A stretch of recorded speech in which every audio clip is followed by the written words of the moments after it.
BJP ने इतनी बड़ी जीत हासिल की दर्शकों कि इतिहास में आज तक इतनी बड़ी जीत दर्ज नहीं हुई है। लेकिन आपको पता है, यह राजनीति बड़ी अजीब चीज है। यहां कुछ भी हो जाए, कोई हार जाए, कोई जीत जाए, लेकिन राजनीति, सियासत बराबर होती रहती है। और मिल्कीपुर में पता है दर्शकों आपको, बीजेपी की बंपर जीत के बाद विरोधी सियासत करने से बाज नहीं आ रहे। जनता का फैसला उन्हें मंजूर नहीं है। मिल्कीपुर की जबरदस्त जीत योगी के विरोधियों को दिख नहीं रही, या दिख रही है, लेकिन वो अपनी आंखों पर काली पट्टी बांधे हुए हैं और ये जानबूझकर पट्टी बांधी हुई है। कैसे ये जीत पच नहीं रही है, पहले आप वो सुनिए। जो लोग मिल्कीपुर जीत करके कोई संदेश देना चाहते हैं, अयोध्या की हार मिल्कीपुर की जीत बराबर नहीं कर सकती है। अयोध्या की हार हमेशा हमेशा के लिए अयोध्या की हार रहेगी, वो बदला नहीं हो सकता मिल्कीपुर की जीत। अखिलेश जी, वाकई बीजेपी के मिल्कीपुर जीतने के बाद आपका यह बयान सामने आया, यह चौंकाने वाला है दर्शकों बयान। हालांकि अगर मैं यहां आपसे अखिलेश जी कहूं कि आपने तो नतीजे आने से पहले ही सरेंडर कर दिया था, तो शायद इसमें कुछ गलत नहीं होगा, क्योंकि जिस तरह के बयान, जिस तरह के आरोप आपने नतीजे आने से पहले ही लगाने शुरू कर दिए थे, वो आपकी हार की हताशा दिखा रहे थे। लेकिन आज मैं आपके सामने मिल्कीपुर उपचुनाव के नतीजों के आंकड़े रखना चाहता हूं, और हमारे दर्शक भी देखें, जिन्हें देखकर शायद अखिलेश यादव जी आपकी आंखें खुल जाएं। क्यों कह रहा हूं मैं ऐसा? क्योंकि अखिलेश जी आपको शायद जीत का अंतर दिख नहीं रहा है। यह देखिए, मैं दिखा रहा हूं। अयोध्या में जब आप लोकसभा का चुनाव जीते तो अंतर था 54,568 वोट, और आज मिल्कीपुर में भारतीय जनता पार्टी चुनाव जीती है, 61,710 वोट मिले। अब आप इस अंतर को देखिए दर्शक, अंतर को समझिए। 7,143 का अंतर है अखिलेश जी, ये आपको दिख नहीं रहा है। लेकिन सबसे बड़ी बात ये इसलिए पूछा जा रहा है कि भाई ये रूदाली क्यों की जा रही है। सुनिए योगी आदित्यनाथ क्या कह रहे हैं। अयोध्या जनपद की मिल्कीपुर विधानसभा का उपचुनाव इस समाजवादी पार्टी के परिवारवाद और झूठ की राजनीति को पूर्ण विराम देते हुए डबल इंजन सरकार के सेवा, सुरक्षा और सुशासन के मॉडल को अंगीकार किया है। सुना ना दर्शकों आपने, यानी एक तरफ है अखिलेश यादव जिन्हें मिल्कीपुर उपचुनाव के आंकड़े नजर ही नहीं आ रहे, मानो हार का गहरा सदमा लग गया हो भाई, और दूसरी तरफ उनकी पार्टी से अयोध्या से सांसद हैं अवधेश प्रसाद। ये तो चुनाव से पहले ही रोने लगे थे दर्शक। मुझे लगता है कि ये इसी दौर से गुजर रहे हैं, परेशान हो गए, क्योंकि मिल्कीपुर सीट हारना उनके लिए चौतरफा मार है। ये चौतरफा मार मैं क्यों कह रहा हूं, आइए जरा आपको दिखा देता हूं। मिल्कीपुर सीट अवधेश प्रसाद के अयोध्या से सांसद बनने के बाद खाली हुई थी। समाजवादी पार्टी की तरफ से मिल्कीपुर सीट से अवधेश प्रसाद ने अपने बेटे अजीत प्रसाद को मैदान में उतार दिया, लेकिन वो बीजेपी के चंद्रभानु पासवान से बड़े अंतर से हार गए, बड़े अंतर से हार गए। इसलिए ये जीत पचा नहीं पा रहे। इसलिए दर्शकों मैं कह रहा हूं, जब वो इस हार के दुख से उभर पाने में नाकाम होते दिख रहे हैं, तो वो अखिलेश यादव की राह पर चलने लगे। क्यों नहीं चलेंगे, उनके नेता हैं भाई। लेकिन एक बात है, कुछ समझ ना आए तो क्या करो, चुनाव आयोग पर सवाल उठा दो। कुछ नजर नहीं आ रहा है भाई, चुनाव आयोग की गलती है। जैसे अभी 2 दिन पहले अखिलेश यादव ने चुनाव आयोग को कफन दिया था ना दर्शकों, यह तस्वीर देख लीजिए, ठीक वैसे ही अवधेश प्रसाद ने भी चुनाव आयोग पर बिकाऊ होने के आरोप लगा दिए, इलेक्शन कमीशन का अपमान करने लगे। ये सुनिए जरा क्या कह रहे हैं वो।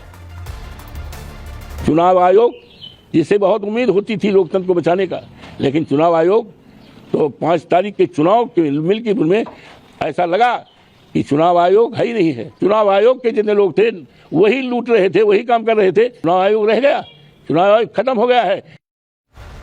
लेकिन अवधेश जी, मैं आज आपसे एक सवाल पूछना चाहता हूं कि इतना आत्मविश्वास आपको आखिर क्यों था कि आप मिल्कीपुर जीत ही जाएंगे। विश्वास होना अच्छी बात है, अलग बात है, वो एक अलग चीज, लेकिन अति आत्मविश्वास कईयों को ले डूबा है, और आप अति आत्मविश्वास से भरे हुए थे। देख लिया ना आपका क्या नतीजा हुआ। अरे भाई, जनता को आप लोग बेवकूफ बनाना बंद कर दीजिए। जनता ही चुनती है जिसको उसे चुनना होता है, और फिर वो उसका प्रतिनिधित्व करता है। लेकिन यह बात आप लोग शायद भूल गए, आप जनता को मूर्ख समझ बैठे थे। खैर, एक बात आज कहता हूं, अब तो आपको समझ आ गया ना कि जनता मूर्ख नहीं होती है। अब मूर्ख कौन है ये मुझे कहने की जरूरत नहीं है भाई। अगर आपने, अखिलेश जी ने और आपके बेटे अजीत प्रसाद ने थोड़ी सी मेहनत जनता के बीच में की होती ना, तो शायद अगर थोड़ा बहुत काम करते ना आप लोग, तो ढोल नगाड़े के साथ मिल्कीपुर की जनता का आप अभिवादन कर रहे होते, आज धन्यवाद दे रहे होते। लेकिन आपने कुछ नहीं किया, कुछ भी नहीं किया, और चुनावी नतीजों में नंबर भी कुछ नहीं मिले आपको। ऐसे ही है वो। सीएम योगी और बीजेपी से प्रत्याशी चंद्रभानु पासवान ने मेहनत की तो जनता ने उन्हें आशीर्वाद दिया, विश्वास जताया, उसका फल उन्हें मिला है। लेकिन दर्शकों, एक बात आपने सोची, भाई इतने सारे बातें हो रही हैं, जीत का फैक्टर क्या कहता है? आइए जरा मैं आपको बताता हूं जीत का फैक्टर बीजेपी के लिए क्या है और समाजवादी पार्टी ने क्या किया। बीजेपी की जीत के फैक्टर, प्रत्याशी बदलना सबसे बड़ी बात, लेकिन समाजवादी पार्टी के हार के कारण क्या है? उन पर परिवारवाद का आरोप लगा। इधर भारतीय जनता पार्टी ने कुशल संगठन का परिचय दिया, रणनीति बनाई। उधर समाजवादी पार्टी ने क्या किया? यादव वोटर्स उनसे छिटक गया। सोचिए अखिलेश यादव जी, इस पर आप। बीजेपी ने हर वोटर तक अपनी पहुंच बनाई, छोटी छोटी सभाएं की, लेकिन उधर समाजवादी पार्टी पीडीए करती रही, लेकिन बिखराव रहा उसमें और वो उसे रोक भी नहीं पाई दर्शकों। इधर बीजेपी सीएम योगी आदित्यनाथ के कंधों पर आगे बढ़ती हुई, उनकी सभाएं हुई, लेकिन समाजवादी पार्टी में क्या हुआ? नेताओं ने गलत बयानबाजी की, ग्राउंड पर नहीं पहुंचे। बीजेपी ने संघ, जो उनका अनुषंगिक संगठन भारतीय जनता पार्टी कहती है, सक्रियता रही संघ की। और इधर समाजवादी पार्टी क्या रही? बीजेपी ने जो आक्रामक प्रचार किया उसकी काट उनके पास नहीं थी। और यही मुश्किल थी समाजवादी पार्टी की कि वो पहले ही दर्शकों हार की स्क्रिप्ट लिखने लगे, पहले से ये हार की स्क्रिप्ट लिख रहे थे। इसलिए आज मैं कह रहा हूं ये रुदाली की जा रही है दर्शकों, रो रहे हैं ये लोग। समाजवादी पार्टी को मिल्कीपुर हारने का अंदेशा पहले ही हो गया था, क्योंकि अखिलेश यादव और उनकी पूरी पार्टी, वो तस्वीरें आपको याद है ना दर्शकों? आइए एक बार फिर दिखाता हूं ये तस्वीर, ये देखिए, हाथ में सफेद कपड़ा, लिखा हुआ है चुनाव आयोग, बता रहे हैं प्रदर्शन कर रहे हैं प्रदर्शन। लेकिन बड़ी बात आपको पता है, चुनाव आयोग को मरा हुआ बताकर ये कफन भेंट करने की बातें कर रहे थे ना, अब इसका नतीजा आ चुका है भाई, जनता ने मोहर लगा दी है।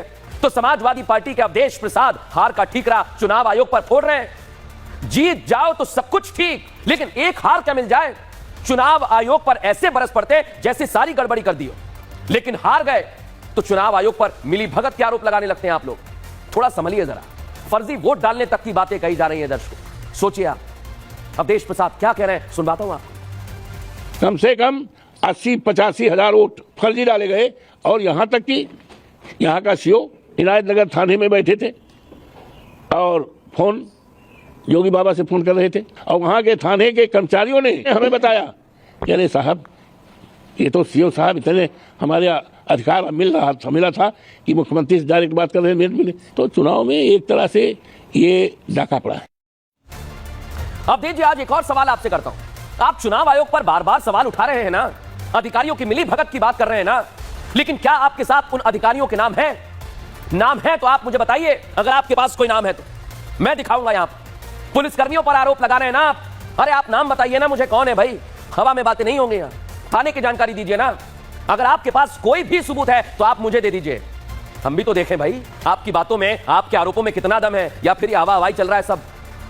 और सिर्फ हवा हवाई बातें ही नहीं कर रहे दर्शकों ये लोग। मिल्कीपुर में जनता ने इन्हें वोट नहीं दिया है, यह है सच। अपनी हार के कारणों पर मंथन नहीं कर रहे हैं, उसके बजाय ये तरह तरह की बात कर रहे हैं, सवाल उठा रहे हैं। अरे असली नेता तो वही होता है जो हार की जिम्मेदारी लेता है, उस पर काम करने की बात करता है। लेकिन आपको तो 2027 की चिंता अभी से होने लगी है। मिल्कीपुर हारे नहीं कि 2027 में ये लोग जीत के सपने देखने लगे हैं दर्शकों। सुनिए जरा अखिलेश यादव।